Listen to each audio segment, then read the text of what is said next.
हजरत उमर फारूक रज़ियल्लाहु ताला अन्हु ने जवाब में 2 खत भेजे, एक गवर्नर के नाम और एक दरियाए नील के नाम। दरियाए नील दरिया है, क्या दरिया भी खत पड़ता है?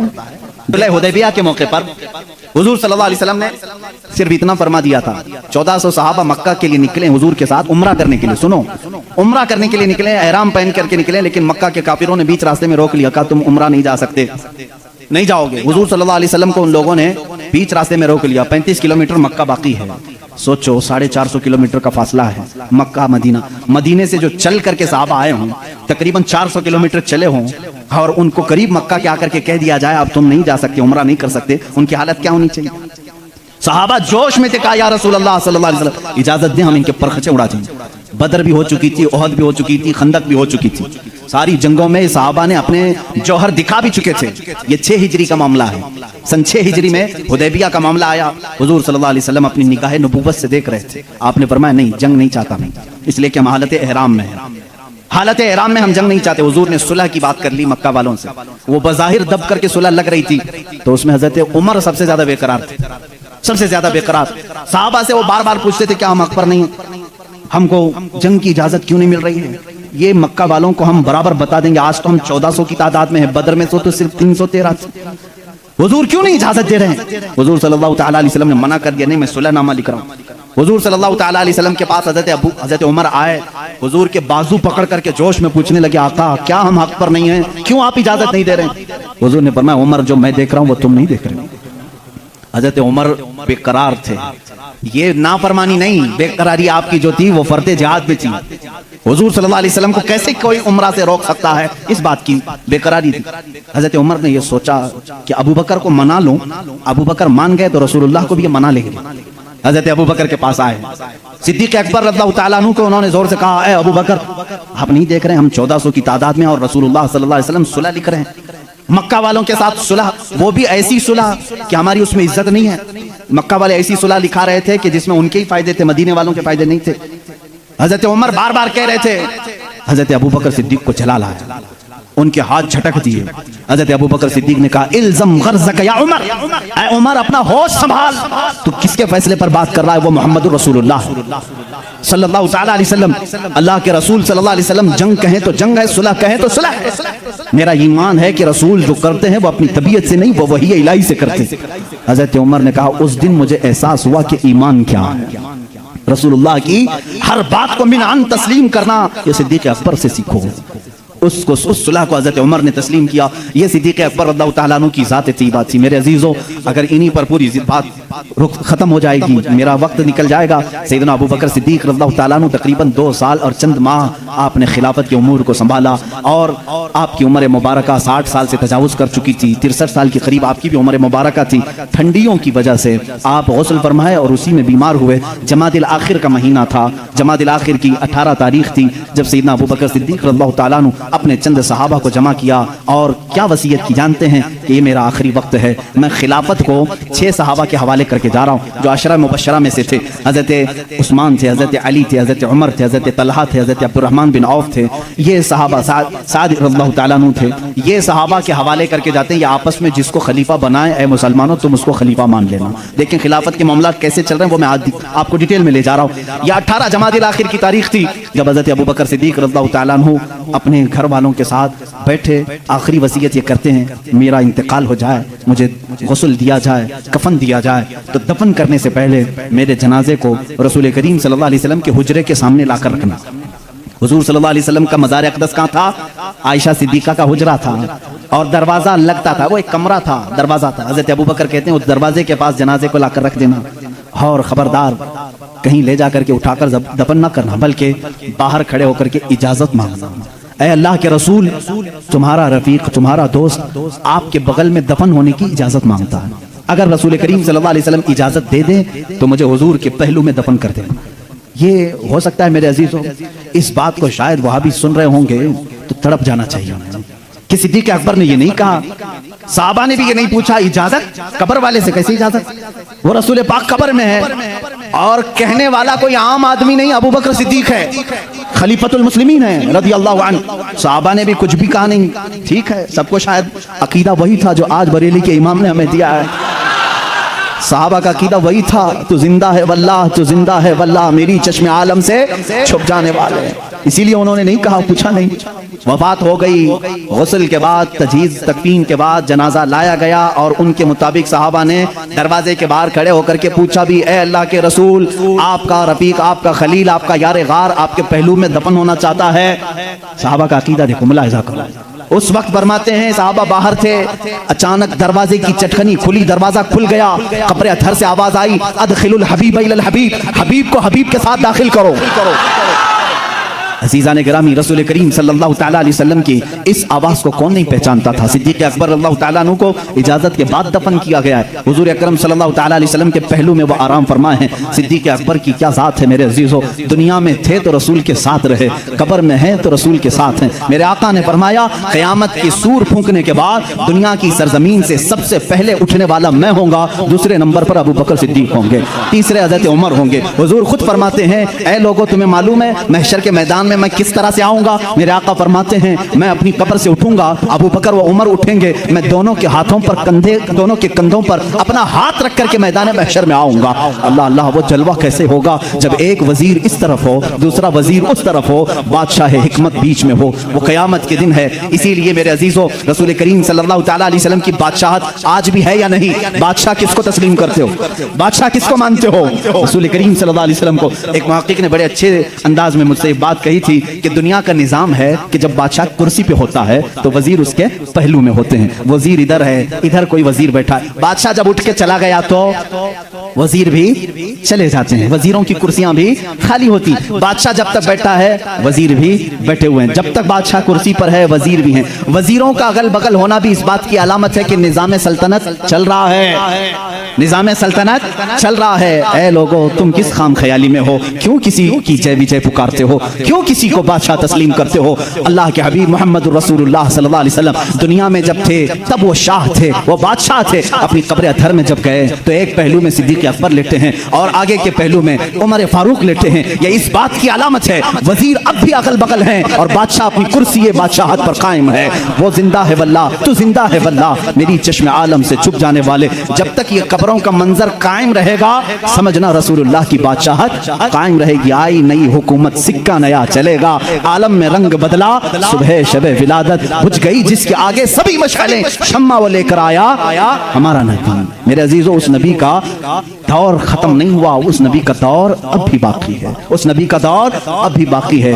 रसूल करीम सल्लल्लाहु अलैहि वसल्लम के जानिसार सहाबा सिद्दीक़ अकबर अल्लाह तआला अन्हु की वफात के बाद जो सहाबा मौजूद थे उन्होंने मशवरे से, जो 6 सहाबा थे, मशवरे से बिल इत्तेफाक सैयदना उमर इब्न खत्ताब रज़ियल्लाहु तआला अन्हु के हाथ में बैत कर ली। ये जमादिल आखिर का महीना था, 13वीं हिजरी थी। यहाँ से हज़रत उमर फारूक ने निज़ामे खिलाफत को संभाला। आपका दौर इतना सुनहरा है, इतना सुनहरा है। वो उमर जिसके आदा पे शहदा सकर, इज्जो शान अदालत पे लाखों सलाम। अजीज़ान गिरामी, उस उमर की हम बात करने चले हैं जिसके मुतालिक मेरे नबी ने खुद फरमाया, जिस रास्ते से उमर चलते हैं शैतान उस रास्ते पे नहीं आता है। जहाँ तक उमर की खुशबू जाती है शैतान उससे दूर भागता है। लौकान बादी नबीयन लकान उमर इब्न खत्ताब।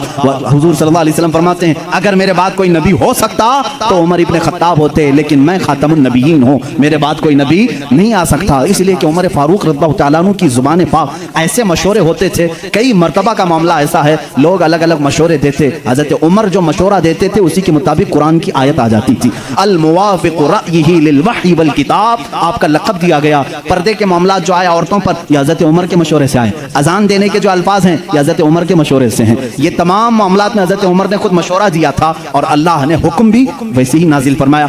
और हदीस में ये मिलता है कि उमर की जुबान पर अल्लाह के कलमे होते हैं। अल्लाह रब्बुल इज़्ज़त की जो सदाकत है, जो हक़ानियत है, वो हज़रत उमर फारूक की जुबान पर कायम होती। सैयदना उमर फारूक रज़ियल्लाहु तआला अन्हु ने 10 साल खिलाफत के इस निज़ाम को संभाला। कितने? 10 साल। लेकिन आपका निज़ाम ऐसा था, आज पूरी दुनिया में लाखों उमर होंगे, लेकिन सिर्फ अगर आप उमर कहोगे तो जहन पहले उमर इब्न खत्ताब की तरफ जाएगा। लाखों उमर आए गए उसके बाद, लेकिन सिर्फ अगर उमर कहोगे या उमर फारूक कहोगे, किसी का जहन दूसरे उमर की तरफ नहीं जाता, उसी रसूल की उमर की तरफ जाता है।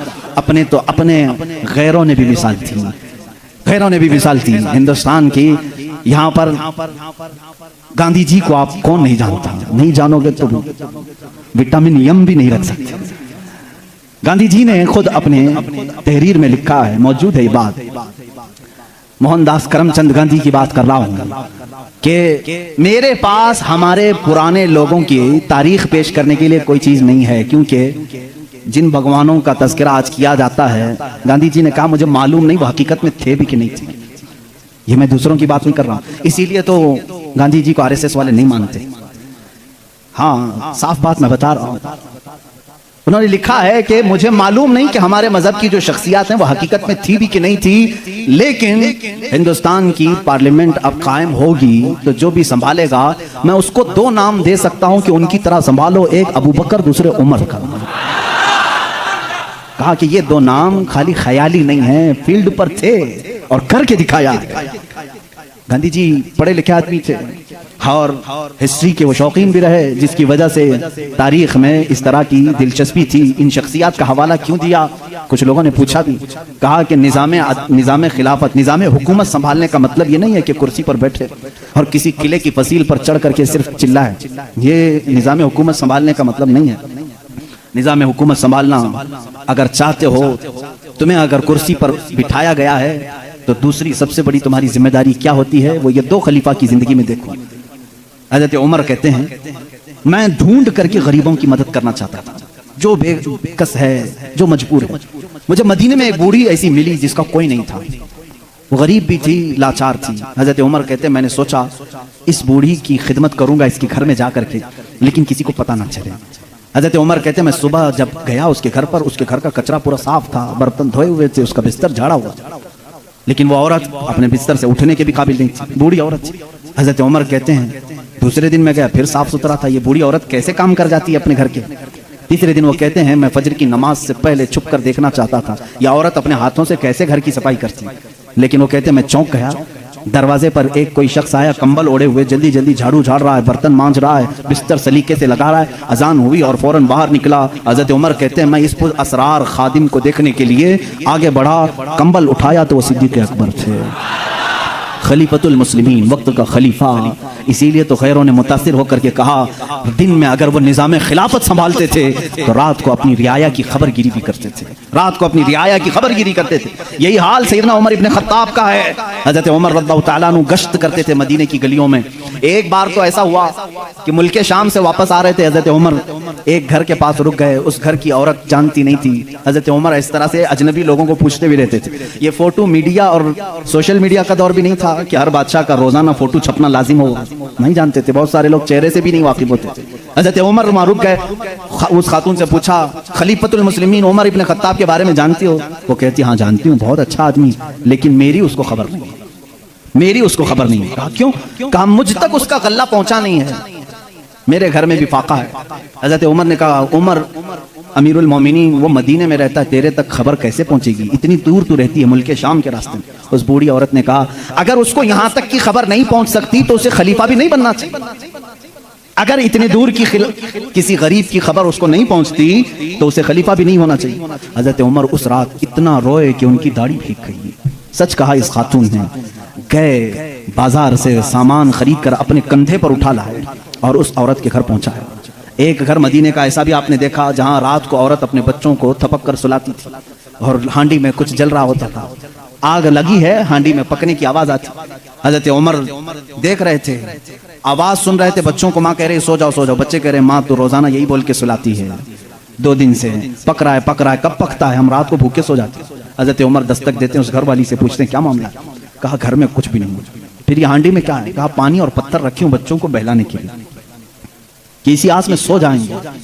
हज़रत उमर रज़ियल्लाहु ताला अन्हु फरमाते हैं मुझे इसकी खबर नहीं हुई। बैतुल माल में गए, पूरा थैला उठाया आटम का, अनाज का, अपने कंधे पर लेकर निकले। उनके गुलाम ने कहा ये हमें दे दें, हम लेकर चलते हैं। सख्ती से कहा क़यामत के दिन क्या तू मेरे अमाल का बोझ उठा पाएगा? मुझे उठाने दे। लेकर क्या है, नकाब बांधे हुए थे अपने चेहरे पर। उस खातून से कहा मैं रोटियां पकाता हूँ। घर में दाखिल होकर आटा गूंधा, रोटियां पकाई, बच्चों को जगाया, उनका मुंह धोया और रोटियां उन्हें परोसने लगे। वो खातून की आंखों में आंसू आ गए। कहा तुझ जैसा फरिश्ता अल्लाह ने उतारा है, मेरे घर कई दिनों के बाद ग़िज़ा आई है। उस खातून से हज़रत उमर ने पूछा उमर के बारे में तुम्हारा क्या ख्याल है? उमर के बारे में तुम्हारा क्या ख्याल है? वो कहती है बहुत नेक है, खलीफा रसूल है, लेकिन क्या करूं, मुझ जैसी गरीब की फरियाद शायद उस तक नहीं पहुंची।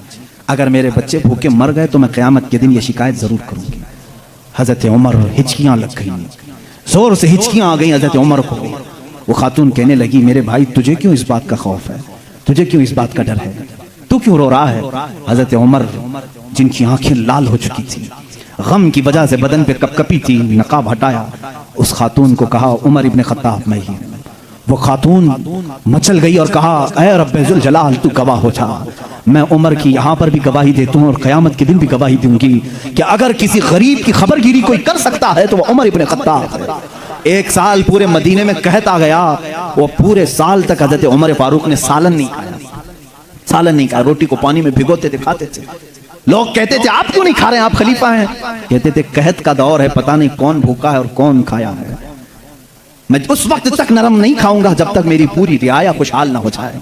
हजरत उमर का ये निजाम था, जिसके बाद हालात ऐसे हो गए, सिर्फ 2.5 साल के बाद, सिर्फ 2.5 साल की खिलाफत के बाद मदीने के हालात ये थे मेरे अजीजों, मदीने वाले अपनी ज़कात लेकर बाहर आते थे, लेने वाला कोई नहीं था, ज़कात लेने वाला कोई नहीं, सब ज़कात देने वाले थे।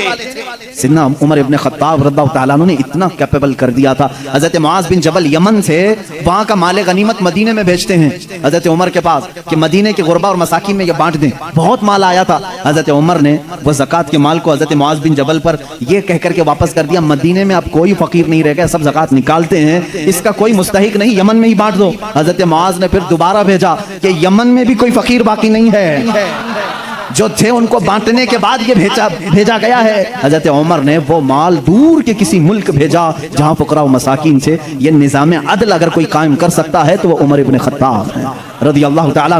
और जानते हैं पूरी कायनात के लिए, पूरी दुनिया के लिए हजरत उमर के वो काम जो आज भी दुनिया उनकी प्यासी है। और पार्लियामेंट के लॉ बनाने वालों के लिए मेरा चैलेंज है, उमर इब्ने खत्ताब के बनाए हुए कवानीन को छोड़कर आज पूरी दुनिया की किसी पार्लियामेंट में मुकम्मल लॉ कोई बना ही नहीं सकेगा, इसलिए कि जराइम के कवानीन, बच्चों के कवानीन, औरतों के कवानीन, बूढ़ों के कवानीन, सबके कवानीन सबसे पहले हजरत उमर फारूक ने मुरत्तब किए। और जानते हैं ये लेआउट बनाने वाला सिस्टम, डेवलप करने वाला सिस्टम, सिटी बनाने का प्लान सैयदना उमर फारूक का दिया हुआ है। सबसे पहले बसरा और कूफा आपने बनाया था, यानी मास्टर प्लानिंग के साथ सिटी बनाई गई। रोड बनाने का सबसे पहला काम हजरत उमर फारूक ने किया है। तारीख सबसे पहले हजरत उमर फारूक ने कायम की। बैतुल माल का निज़ाम सबसे पहले हजरत उमर ने कायम किया है। मस्जिदों के मुअज्जिन और मस्जिदों के इमामों के लिए तनख्वाह का सिस्टम हजरत उमर फारूक ने कायम किया है। और इतना ही नहीं, अदल का हाल तो ऐसा था कि किसी के साथ कोई रियायत नहीं, किसी के साथ कोई रियायत नहीं, चाहे वो कोई भी हो। मिस्र के गवर्नर के बारे में लोगों ने सिर्फ इतना कहा कि इनके यहाँ बहुत कीमती घोड़ा है, बहुत पैसों का घोड़ा है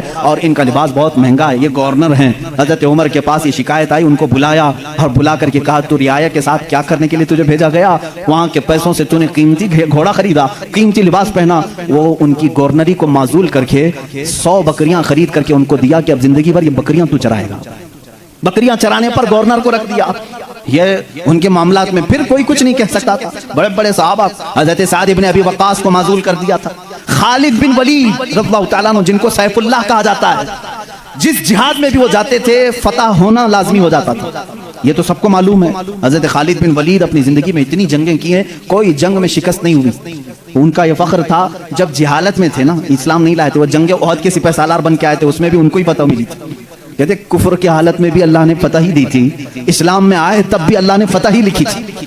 हजरत खालिद बिन वलीद एक ऐसे जर्नेल का नाम है जिसका नाम कयामत तक कायम रहेगा, लेकिन हजरत उमर फारूक रज़ियल्लाहु ताला अन्हु ने सिपह सालारी से उनको माजूल कर दिया था।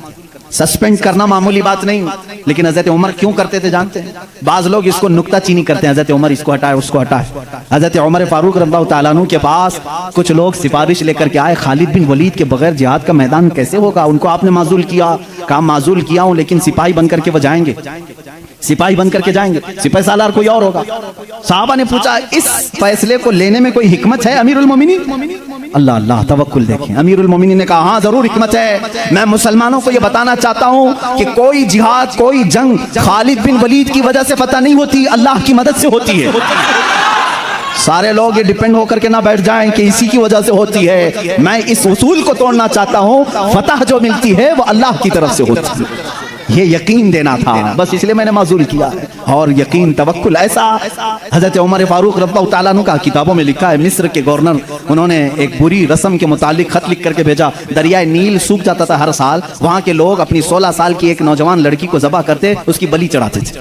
और खून जो है दरिया नील में बहाते। उनका अकीदा था बलि देने के बाद फिर दरिया जोश मारकर ऊपर आ जाता था, हर साल ऐसा होता था। उन्होंने जब इस्लामी हुकूमत वहां आ गई तो लोगों ने वहां के गवर्नर से, जो मुसलमान थे, साहबी थे, उनसे पूछा हर साल हमारा मामूल है, इस साल भी आप इजाजत दें, जुलूस निकालेंगे, एक लड़की को ज़बह करेंगे, उसका खून डालेंगे। उन्होंने कहा मैं तो ये काम नहीं करूंगा, और अगर ऐसा है तो देखा जाएगा। वो खामोश रहे। दरिया नील हकीकत में सूख गया, पानी नीचे चला गया। लड़की की बलि नहीं दी। तो याद रखना, शैतान इस तरह की हरकतें तुम्हें करके दिखाएगा ताकि तुम्हारा अकीदा खराब हो जाए। उस गवर्नर ने हजरत उमर के पास खत लिखा कि इसका क्या करूं, ये कैसे हल निकालूं। हजरत उमर फारूक रज़ियल्लाहु ताला अन्हु ने जवाब में 2 खत भेजे, एक गवर्नर के नाम और एक दरिया नील के नाम। दरिया नील दरिया है, क्या दरिया भी खत पढ़ता है? दरिया भी बातचीत करता है। हाँ, रसूल के गुलामों के साथ हर चीज बातचीत करती है, हर चीज बातचीत करती है। हजरत उमर ने एक खत गवर्नर के नाम पर लिखा, तुम फिक्र मत करो, तुम अपने काम पर बाकी रहो, रसूलुल्लाह की शरीयत का निपास कायम रहे। और रही बात दरिया जो सूखता है, मैं इसको लेटर लिख रहा हूँ। इसको खत लिखा क्या, बिस्मिल्लाहिर्रहमानिर्रहीम, ऐ नील, ये खत उमर इब्न खत्ताब रसूलुल्लाह के खलीफा की तरफ से दरिया नील के लिए। मैं कहता हूँ ऐ नील, अगर तू अपनी मर्जी से बहता है तो हमें तेरे पानी की जरूरत नहीं, और अगर तू अल्लाह के हुक्म से बहता है तो उमर इब्न खत्ताब रसूल की खिलाफत को जो कायम किया है, हुक्म देता है कि अल्लाह के हुक्म से जारी हो जा। इतना लिखा और कहा ये दरिया नील को देना और ये मिस्र के गवर्नर को देना। खत लेकर के कासिद आया, कासिद ने गवर्नर को खत पकड़ा है, गवर्नर के नाम पर था, वो पहुंचा, दरिया नील के नाम पर था, जो दरिया नील को दिया गया। उस वक्त मौजूद मिस्र के सारे लोग शाहिद हैं, उसी वक्त दरिया नील का पानी जोश मारकर 16 गज ऊपर आ चुका था। आज तक दरिया नील दोबारा कभी नहीं सूखा। 14 सदियां गुजर गई, मैं खुद दरिया नील की कश्ती की सवारी कर चुका हूं। मिस्र में 5-5 साल तक, काहिरा में पानी बरसता नहीं, बारिश नहीं आती। 5 साल, तकरीबन 4 साल तक रहे, एक दिन भी बारिश नहीं देखी। 5-5 साल तक बारिश नहीं आती, लेकिन दरिया नील में जाओ तो लबालब भरा रहता है। ऐसा लगता है कि खत का असर आज भी बाकी है। रसूलुल्लाह के गुलामों की हुकूमत हर शय पर कायम है, हर शय पर कायम है। अल्लाह के नबी सल्लल्लाहु अलैहि वसल्लम के इन खुलफा ने पूरी दुनिया पर हुकूमत की। क्यों ना हुकूमत करें? इसलिए कि ये ताबे थे अल्लाह उसके रसूल के। तो अल्लाह ने ये वादा किया है, इन तंसुरुल्लाह यंसुरकुम, अगर तुम अल्लाह के दीन की मदद में लगे रहो, अल्लाह पूरी कायनात को तुम्हारी मदद में लगा देगा, तुम्हारी मदद में लगा देगा। वो सहाबा कैसे थे जो मेडिटेरियन सी आज भी मौजूद है, बहर मुतवस्सित, अरब से यूरोप में जाना था। कुछ सहाबा इकराम वो भी हैं जिन्होंने एक दरिया के पास आकर घोड़े रोक लिए। दरिया सामने, समंदर है, उधर के कंट्री में जाना है, कश्तियां किसी के पास नहीं।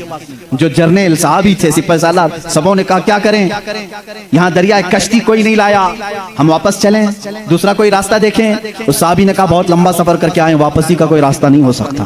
कहा सामने समंदर है, कहा हम रसूल के गुलाम हैं, रसूल करीम सल्लल्लाहु अलैहि वसल्लम के गुलाम हैं। भला आज तक कोई आंधी हमारा रास्ता रोक सकी है? कोई तूफान हमारा मुंह मोड़ सका है? उस साहबी ने ऐसी तकरीर की और साहबा ने पूछा करना क्या है ये तो बताएं। सिपाही सालार साहबी ने कहा अल्लाह का नाम लो, घोड़े दौड़ाओ, समंदर में चलते चलो। वो साहबा कहते हैं सिपाही सालार साहबी आगे बढ़ते रहे, समंदर में घोड़े दौड़ते रहे, यहाँ तक के पूरे समंदर का सफर तय हो गया। किसी घोड़े की टाप पर एक बूंद पानी तक न लगा। दश्त तो दश्त है, इकबाल ने इसी के लिए कहा दश्त तो दश्त है, दरिया भी ना छोड़े हमने, बहरे जुल्मात में दौड़ा दिया घोड़े हमने।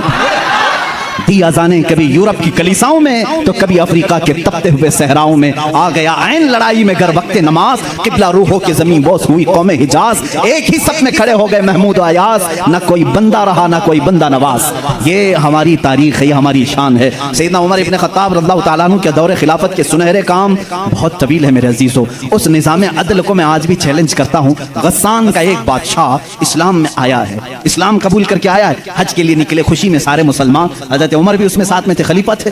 तवाफ के दौरान उस बादशाह की लुंगी पर एक मुसलमान का पैर पड़ गया, लुंगी सरक गई। उसने अपनी बेइज्जती महसूस की, थप्पड़ मारा काबे के सामने।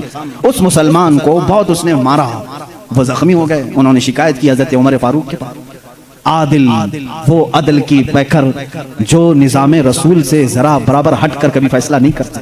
हज़रत उमर का फैसला तो वो है कि एक बंदा ये हुजूर के पास फैसला लेकर के आया था, मालूम है ना, एक यहूदी और एक मुसलमान जमीन के झगड़े में फैसला किया। हुजूर ने फैसला किया यहूदी के हक में, ये जमीन तू छोड़ दे, लेकिन वो मुसलमान मुनाफिक था, दिल में बुग़्ज़ था। उसने कहा मैं रसूल का फैसला नहीं मानता, उमर के पास फैसला लेंगे, उमर के पास करेंगे। वो यहूदी को यकीन था जो रसूल फैसला करेंगे वही उमर भी करेंगे, लेकिन यहाँ मामला बदल गया। यह मामला बदल गया। वो मुनाफिक ये सोचता था कि उमर को मैं अपनी बातों में ले लूंगा, ये यहूदी है, हमारे दुश्मन, जमीन मेरे हवाले कर दी जाए। हजरत उमर के पास दोनों गए और कहा हमारा मामला ऐसा ऐसा है। उस यहूदी ने कहा, ए उमर एक बात सुन लो, ये फैसला तुम्हारे नबी के पास हुआ था। कहा उन्होंने क्या कहा? मेरे हक में उन्होंने जमीन का फैसला किया। फिर इसने क्या किया? कहा ये नहीं मानता है, कहता है उमर के पास फैसला करे। अल्लाह अल्लाह। कहा मैं तो फिर इसका फैसला करता हूँ। हजरत उमर अंदर गए, तलवार लाए, उसकी गर्दन उड़ा दी। कहा जो रसूल का फैसला ना माने उमर उसका फैसला ऐसी करता है। ये बात मदीने में मशहूर भी हो गई। मुसलमान का कत्ल कर दिया उमर ने। हुजूर ने उनको बुलाया और कहा कि तुमने एक मुसलमान का कत्ल किया। कहा मैं उसको मुसलमान मानता ही नहीं जो आपको हकम नहीं मानता, लेकिन अगर मैं गलती पर हूं तो या रसूल अल्लाह मुझे सजा दे दें। उस वक्त तक आयत नहीं आई थी, आयत नाज़िल हुई, फला व रब्बिका ला युमिनूना हत्ता युहक्किमूका फीमा शजरा बैनहुम। ऐ रसूल कसम है तुम्हारे रब की, अल्लाह फरमा रहा है, अल्लाह फरमा रहा है, ऐ रसूल तुम्हारे रब की कसम, वो ईमान वाला हो ही नहीं सकता जो अपने आपसी मामलात में आपको हकम नहीं मानते। हुजूर ने फरमाया तब तो उमर ने सही फैसला किया। उस फैसले के हामिल अलमबरदार उमर के पास रज़ियल्लाहु तआला फैसला लेकर के आए गस्सान के बादशाह और एक आम मुसलमान का। वो बादशाह है, पहले ईसाई था, मुसलमान हुआ चंद दिन पहले मुसलमान हुआ है। दोनों का फैसला आया। हज़रत उमर ने पूछा क्या मामला है? वो गस्सान के बादशाह ने कहा, ए उमर अमीरुल मोमिनीन, क्या मुझे भी कटहरे में खड़ा करेंगे? मैं बादशाह हूँ गस्सान का, आप मुझे अपने बाजू में बिठाएं। हज़रत उमर ने कहा आज मुकद्दमा है, बादशाह नहीं, तुम भी वहीं खड़े रहोगे जहां मुकद्दमा करने वाला खड़ा है। दोनों को खड़ा किया, मामला पूछा तो उसके बाद हज़रत उमर ने कहा तुमने ज्यादती की, उसका गलती से पैर पड़ा है। हाँ अगर तुम्हें लगता है कि उसने तुम्हारी बेइज्जती की तो सजा भी थोड़ी होनी चाहिए थी, लेकिन जितना तुमने उसको मारा है ये उसका हक है। कहा क्या फैसला होगा? हज़रत उमर ने कहा उस आम मुसलमान से जितने थप्पड़ ज्यादा उसने लगाए तू भी लगा दे, यही फैसला, जितना उसने ज्यादा मारा है तू मार। वो गस्सान का बादशाह कहता है बादशाह को आम आदमी मारेगा? हज़रत उमर ने कहा हाँ मारेगा, ये निज़ाम रसूल है, ये निज़ाम रसूल है, ये कैसर और किसरा की हुकूमतें नहीं है, ये अल्लाह के नबी की कायम की हुई अदालत है। उसने कहा एक दिन की मुझे मोहलत दें, कल आकर के इस फैसले पर अमल किया जाए। आपने कहा मोहलत तो दी जा सकती है, जैसे रिमांड में लेते हैं।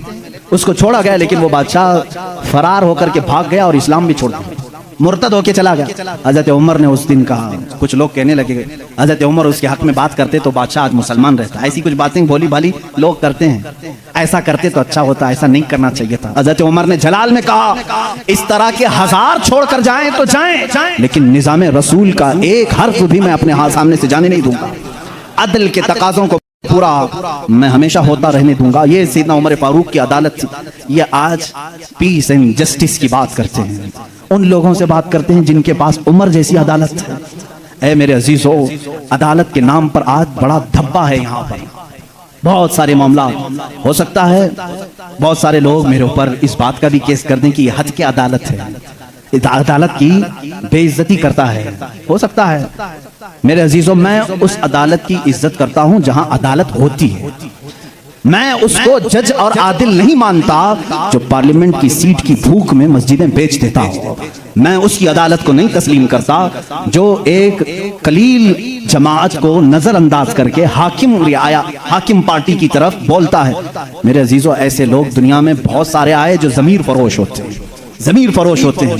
हिंदुस्तान भी उसी डगर पर चलने लग गया। अब तक दुनिया की सबसे बड़ी डेमोक्रेसी, सबसे बड़ी जमहूरियत हिंदुस्तान में थी, जहां पर निजाम ऐसा था, हमारा अदलिया का निजाम बहुत अच्छा था, हमारी कोर्ट जितनी थी यहाँ पर सबके साथ बराबर का सलूक किया जाता था, हिंदू हो मुस्लिम हो। आज भी बहुत सारे जज हैं जो ओथ लेते हैं कि मेरा दीन, मेरा मजहब, मेरा सब कुछ इंसाफ होगा, संविधान होगा, मैं सामने किसी को नहीं देखूंगा। देखते नहीं आप, जज के सामने पट्टी बांधे हुए एक मूर्ति को रखा जाता है। क्यों? कानून जब भी होता है वो सामने वाले को देख करके नहीं, उसके प्रूफ सबूत देख करके। लेकिन यहाँ पर अब आम बच्चे को भी बेवकूफ बनाया जा रहा है। मैं इस बात की आवाज उठाना चाहूंगा, इस जुल्म को बंद करो, इस जुल्म को बंद करो। और ये डिक्टेटरशिप जो लाई जा रही है, इस जमहूरियत को खत्म करके, कत्ल करके, देखना चंद दिनों के बाद ये सारे निजाम खत्म करने की बात करेंगे। आज मुसलमानों के खिलाफ एक जहर फैलाया जा रहा है, इसी तरह चंद दिनों के बाद अब दलितों की बारी आएगी, इसलिए कि दलितों को भी एक आंख नहीं भाते, ये कभी पसंद नहीं करते। ये 2000 साल पुराना निजाम मनुस्मृति का लाना चाहते हैं, जहां सिर्फ चंद लोगों की हुकूमत होगी।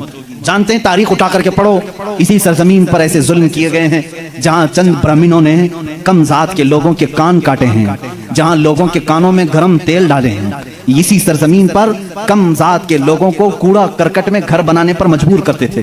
जहां आला जात के लोगों के पेशाब पखाने होते थे वहां दलित बिरादरी को रखने पर ही मजबूर करते थे। हर एक के गले में रस्सी बांधकर एक मटका लटकाते थे कि थूकना है तो दलित जमीन पर थूक नहीं सकता, उस मटके में थूकेगा, इसलिए कि उसका थूक जमीन पर पड़े तो ये आप शगुन समझते थे। उस पूरे निजाम को, यहाँ पहले हिंदुस्तान में ये सारी चीजें चली हैं, कास्टिज्म, जात बिरादरी, ऊंच नीच के मामला चलते रहे, लेकिन मैं समझता हूं कि हिंदुस्तान को जब आजादी मिली, भारत को जो आजादी मिली 1947 के बाद, सबों ने मिलकर के एक संविधान बनाया था, अदल इंसाफ का सब लोगों ने हलफ उठाया था, इसमें सबका हिस्सा बराबर का होगा, सब लोगों ने कुर्बानी दी है, सबके लिए निजाम एकसा होगा, बराबर होगा और सबकी दीन का, सबके रिलीजियन का मान सम्मान किया जाएगा। लेकिन अब जो हालात हैं मेरे अजीजों, ये दूसरी डगर पर चल पड़े। अब यहाँ पर उस संविधान को ये खत्म करने की बात कर रहे हैं जो अंबेडकर की सरपरस्ती में बनाए गए थे, उसको खत्म करके ये नए संविधान की बात करने जा रहे हैं। चंद दिनों के बाद ये वोटिंग पावर भी खत्म करने की बात करेंगे। तुम सबको वोट देने का भी हक नहीं होगा, ठहरने की, उम्मीदवार होने की बात तो दूर है। मैं इस निजाम की खुल्लम खुल्ला मुखालिफत करता हूं और मजम्मत करता हूं, मैं मजम्मत करता हूं।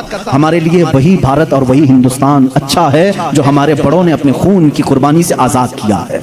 आप सब उसी भारत को तस्लीम करेंगे या नए नवेले भारत को?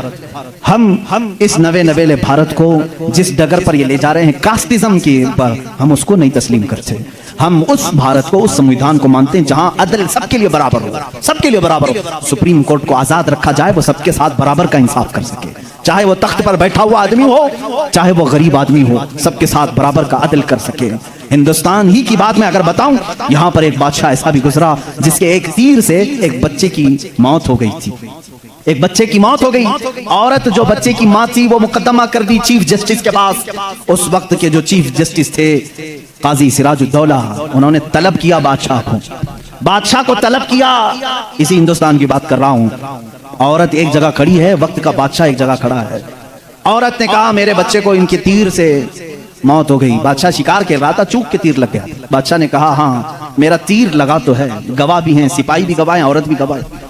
दो ऑप्शन होते हैं मौत के बाद, किसी का कुछ कत्ल हो गया अनजाने में, चूक कर अगर कत्ल हो गया, दो ऑप्शन इस्लाम देता है। उस औरत को काजी ने कहा तेरे पास दो ऑप्शन है, चाहे तो अपने बच्चे की मौत पर दियत ले ले, कुछ पैसे ले ले बादशाह से और उसे माफ कर दे, या चाहे तो जान के बदले जान ले ले। बादशाह की जान भी ले सकती है। काजी ने फैसला सुना था, ये नहीं कि बादशाह को छोड़ देना है, दोनों ऑप्शन औरत के ऊपर। वो औरत ने जब देखा कि अदल का ये पैकर इस्लामी निजाम है, बादशाह के तीर लगा है और काजी सही सही फैसला दे रहा है, उस औरत ने कहा अगर ये काजी आज इस तरह का सही फैसला दे रहा है तो इस तरह के बादशाह की वजह से ही, बादशाह ऐसा होगा इसीलिए काजी ऐसा है। उस औरत ने कहा मैं इस बादशाह की जान बख्शती हूँ, मेरे बच्चे के लिए जो दियत बनती है वो बादशाह मुझे दे दे। बादशाह ने जितनी दियत बनती थी उससे ज्यादा उसे दिया। और जब ये मामला खत्म हुआ तो बादशाह काजी के पास आया, काजी के पास आया और अपना जुब्बा खोला, उसमें